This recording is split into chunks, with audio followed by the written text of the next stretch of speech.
Hello my friends, welcome to my sniper trading channel and Indian market analyst मध्ये तुम्हा सर्वांचं हार्दिक हार्दिक स्वागत. So I hope जर समजा कोणी कालचे माझे अनालिसिसचे जर व्हिडिओ बघितले असेल तर इंडियन मार्केटमध्ये मी निफ्टीचं एक प्रिडिक्शन सांगितलं होतं की एका पर्टिक्युलर डायरेक्शन मध्ये मूव्ह देणार. मला बुलिशच वाटत होतं आणि आज अचानक शेवटी निफ्टीमध्ये जवळपास 300 पॉईंटची रॅली आली. नियर अबाउट 300-400 पॉईंटची. जर समजा हिथून जरी पकडलं आपण, कारण हिथून ऑलमोस्ट बाईंग आली, इथं जरी ओपन झाला असेल तर एवढा खाली येऊन एवढा डाऊन साईड येऊन मग इथून बाईंग आलेलं आहे.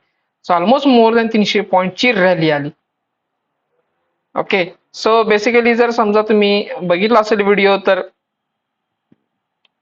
मी म्हटलंच होतं पर्टिक्युलर एका डायरेक्शन मध्ये निफ्टी मूव्ह होणार आणि ती सध्या बाय साईडला मूव्ह झालेली आहे.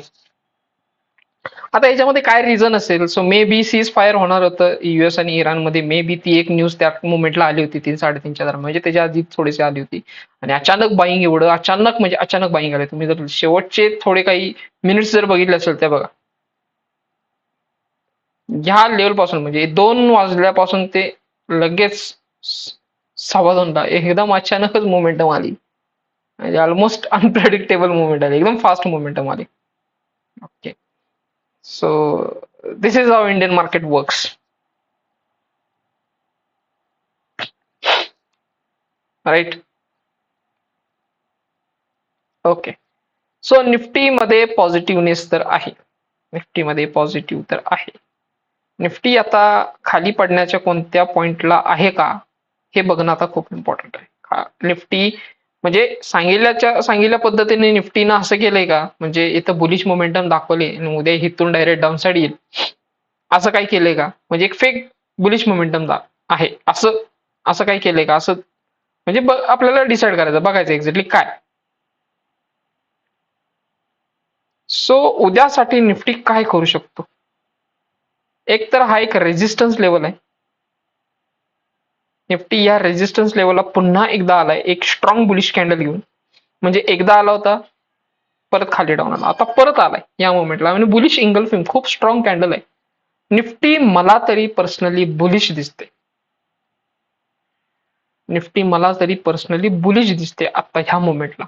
म्हणजे एक्सपेक्ट करतो डेफिनेटली की निफ्टी डाऊन साइड आली पाहिजे. आता तर ह्या लेवलला परत आली पाहिजे असं मी एक्सपेक्टेड तर करतोयच. पण निफ्टी थोडीशी का ना बुलिश तर दिसते.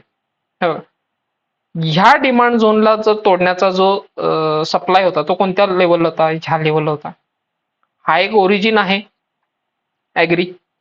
एकदा टच झालाय, सेकंड टाइमला आला, ह्या लेवलची लिक्विडिटी घेतली. मे बी दोन गोष्टी होऊ शकतात जर समजा एक टेक्निकली आणि सायकोलॉजिकली जर समजा आपण विचार केला तर. एक गोष्ट म्हणजे ह्या लेवलला जे सप्लाय, ह्या लेवलला जे सप्लायर्स सेलर्स जे ऍड झाले असतील त्यांचे स्टॉप लॉस डेफिनेटली ह्या लेवलला असणार, ह्याच्या लेवलला असणार, ह्याच्यावरती असणार. ओके, आणि इथे जे बायर्स ऍड झालेत, इथे जे बायर्स ऍड झालेत डेफिनेटली ते ह्याच्या खाली ह्याच्या खाली त्यांचे एसेस असणार. सो मे बी असं पण असू शकतं मी काल सांगितल्या पद्धतीने की ह्या लेवलचे एसएल पहिल्यांदा इथे खाईल. एसएल खाऊन म्हणजे गॅप अप होईल, एसएल खाऊन डाऊनसाइड मोमेंटम देईल आणि ह्या सगळ्यांचे सुद्धा एसएल खाऊ शकतो. असं सुद्धा होईल, जसं की फॉरेक्स मार्केटमध्ये सध्या होते तसं. सो निफ्टीमध्ये म्हणजे पॅटर्न वाईज बघितलं आणि जर टेक्निकल वाईज म्हणजे चार्ट अनालिसिस जर केलं तर definitely Nifty it's a bullish. Definitely, म्हणजे याच्यामध्ये काही डाऊट असा नाहीये मला की निफ्टी बुलिश दिसतोय. आणि एक एक स्ट्रॉंग सपोर्ट पण म्हणजे घेतलेला आहे त्याने. हा एक लेवलचा जो सपोर्ट होता, ठीक आहे, या लेवलचा सपोर्ट घेऊन चांगलं म्हणजे एकदम जबरदस्त निफ्टीने मोमेंटम दिलेले आहे. इव्हन मी सुद्धा ऑप्शन ह्याचा बघत होतो. मी पहिल्यांदा सेल साईडचा बघितला होता, पण मला एक एंट्री माझी मिस झाली, त्यामुळे मला सेल साईडचा मिळालं नाही. आणि अचानक शेवटी नंतर बघतोय तर एकदम अचानक एवढी मोठी मूव्ह आली. सो त्यामुळे मला काही करता आलं नाही. ओके, निफ्टीसाठी बेसिकली आहे अपसाइड मोमेंटम तर आहे. निफ्टी मला अपसाइड दिसतोय, निफ्टी अपसाइड घेऊन जाऊ शकतं. ठीक आहे, आतापर्यंत नाही तर मग निफ्टीने ह्या लेवलच्या खाली कुठेतरी क्लोजिंग देणार. जर समजा निफ्टीला खाली यायचं असेल ना तर ह्या झोनच्या खाली क्लोजिंग देणं गरजेचं आहे. तर समजा मी म्हणेल की निफ्टी ह्या लेवलला येऊ शकतं. अदरवाईज निफ्टीनं जर समजा याच्यावरती क्लोजिंग दिलं तर निफ्टी अपसाइड तर आहेच, ह्या लेवलपर्यंत जाणार तर आहेच. Okay, so mark the levels for the Nifty. आणि सेफली ट्रेड करा निफ्टीमध्ये एकदम, पण अचानक मोठ्या क्वांटिटीने हे करू नका. आणि हे बघा, मी काल काय बोललो होतो, बँक निफ्टीमध्ये सुद्धा इथून बुलिश मोमेंटम तरी येणारच म्हटलं होतं. काल सांगितलं होतं या बेसला आले याचा अर्थ इथे एक बुलिश मोमेंटम का असं नाही, एक कॅन्डल तर पाहिजे. सायकोलॉजिकल मी लेवल होती म्हटलं होतं, सायकोलॉजिकल लेवल नुसार एक चांगली ग्रीन कॅन्डल तर पाहिजे. जवळपास 1,500 पॉईंटचीच कॅन्डल बनवली ना भावाने, 1,500 पॉईंटची candle. It's not a joke यार, काय कॅन्डल बनवली. एक दोन म्हणजे 100 पॉईंटचा 200 ऑप्शन, म्हणजे रुपयाचं ऑप्शन जवळपास 900 पॉईंट्स, 500 पॉईंट्स एवढ्या लेवलला अप झालाय. खरंच काही काही पोरं जर समजा ऑप्शन बाईंग वगैरे करत असेल, असे जर मुवमेंट्स त्यांना मिळत असेल तर लखपती झाले असतील, त्यांना फॉरेक्स मार्केटची पण गरज नसेल.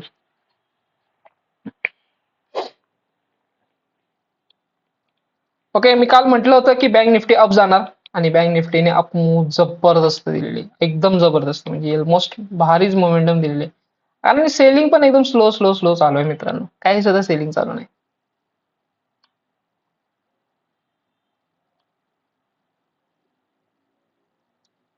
बँक निफ्टीने जो मेजर स्ट्रगल केलाय तो ह्या लेवलला स्ट्रगल केलाय.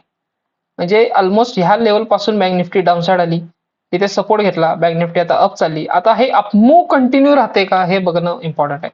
जोपर्यंत 54,000च्या वर आहे तोपर्यंत बँक निफ्टीमध्ये अपमूव कंटिन्यू आहे. जर समजा 54,000च्या खाली डाऊनसाइड दिला तर डेफिनेटली बँक निफ्टी डाऊनसाइड आहे. मी जी खूप दिवसापासून ह्या लेवलची वाट बघतोय, आता एवढा डिफरन्स बघून म्हणजे 48,000 ते 55,000 जवळपास 10,000चा फरक व्हायला लागला तो थोड्या दिवसात. 58,000 गेले म्हणजे ऑलमोस्ट 10,000चा फरक होऊन जाईल. ठीक आहे, सो एवढा डिफरन्स परत निफ्टी डाऊनसाइड येईल का, हे आता मोठा चॅलेंज झालेलं आहे. म्हणजे वाटत नाही तसं होईल. मे बी निफ्टी जर समजा, म्हणजे बँक निफ्टी जर समजा इथूनच अप गेली तर मग डाऊनसाइड येणं मुश्किल आहे बँक निफ्टी. सो तशा पद्धतीने आपल्याला आता ट्रेड प्लॅन केले पाहिजेत. Let's go quickly. एचडीएफसी सुद्धा जबरदस्त मोमेंटम दिलं त्याने ह्या लेवलला. बेस होता, त्या बेसमध्ये चांगली ही ग्रीन कॅन्डल होती. आपण ही गॅप थेअरीमध्ये अंडरस्टँड केले की ही बेस कॅन्डल आहे, ही बेस कॅन्डल आहे, आणि इथे एक मोठा गॅप आहे, तर इथं कम्प्लीट आपण बुलिश एक कॅन्डल कन्सिडर करू शकतो. तर ह्या गॅपमध्ये येऊन सगळ्यांचा एसएल हंट करून, सेलर लोकांचा, बायर लोकांचा एसएल हंट केला आणि इथनं सगळ्यांना बाहेर घालवलेलं आहे. पहिल्यांदा तर एचडीएफसी पण पडला होता, आणि देन शेवटी शेवटी शेवटी शेवटी त्याने एवढी मोठी ग्रीन कॅन्डल दिलेली आहे.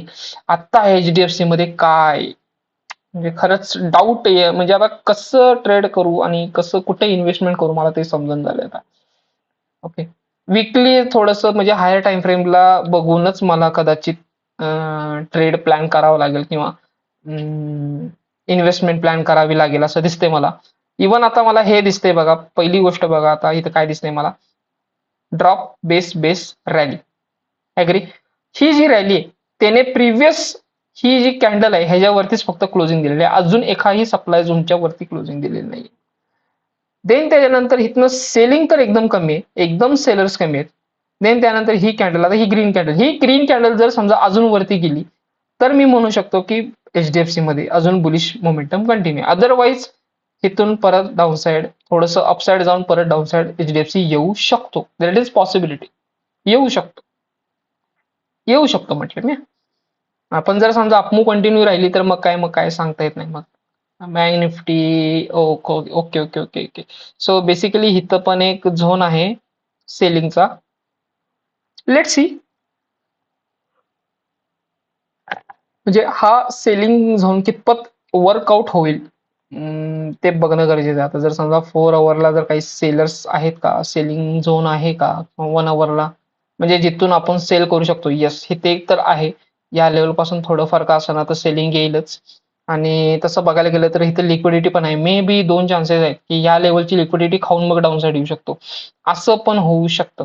ठीक आहे, असं पण होऊ शकतं. येस, या लेवल म्हणजे एचडीएफसी उद्या अप आहे, डेफिनेटली उद्या एचडीएफसी मला अप दिसतोय. एचडीएफसी जर अप आहे तर याचा अर्थ बँक निफ्टी पण अप आहे, आणि डेफिनेटली बँक निफ्टी अप आहे तर निफ्टी पण अप आहे. सो ह्या लेवल पर्यंत तरी बँक निफ्टी उद्या एचडीएफसी जाऊ शकतो.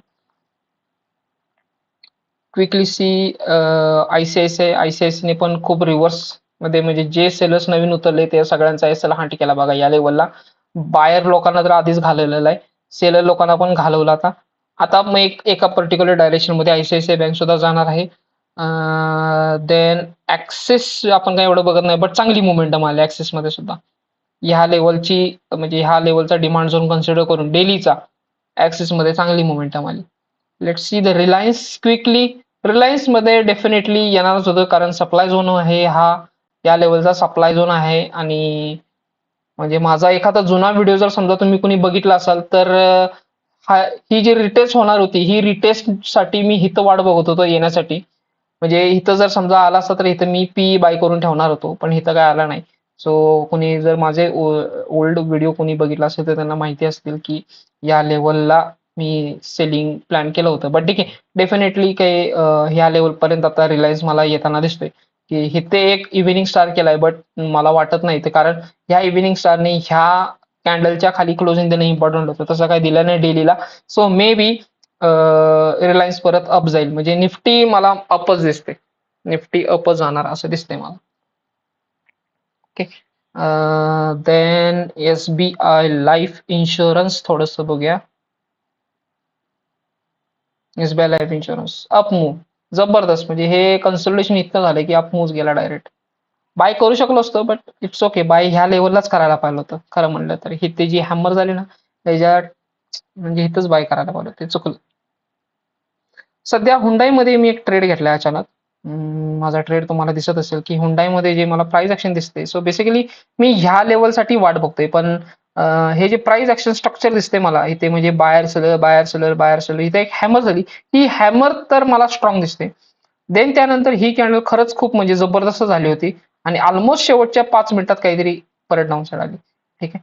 सो मला प्रेडिक्शन म्हणजे हुंडाईचं ह्या लेवलपर्यंत म्हणजे इथपर्यंत जाताना दिसते, ह्या लेवलपर्यंत 1931 पर्यंत जाताना मला हुंडाई दिसते. सो लेट सी, मी जर समजा अपवर्ड जात असेल तर मी इथे एक 50 क्वांटिटीची ऑर्डर टाकणार आहे 1870ची, 1870ला. मे बी हा एक सप्लाय झोन म्हणजे थोडासा असू शकतो जो थांबवेल प्राइसला थोडंसं. ओके, प्राइसला माझ्या मते थांबवू शकतो. येस, ह्या लेवलला एक प्राइस थांबवू शकतो, नाही वाटतं.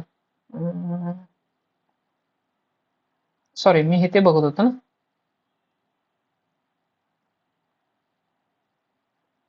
ह्या लेवलला बघत होतो राईट. इथे 1877 एक्झॅक्टली प्राइस ह्या लेवलला थांबली पाहिजे.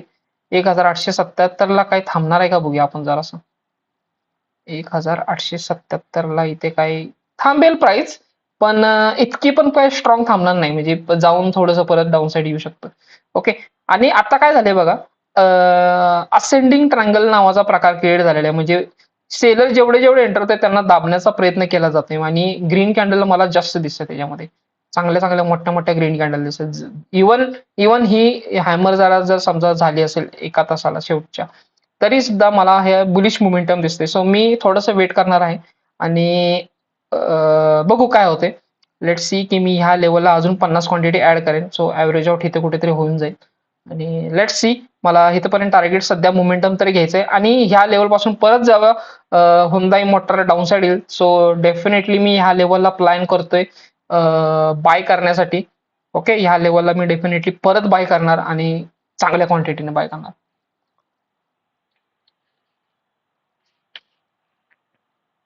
Okay, मित्रांनो, I hope you will like the video. Share with your friends and subscribe my channel, and stay tuned with me for latest updates and better psychology. Thank you.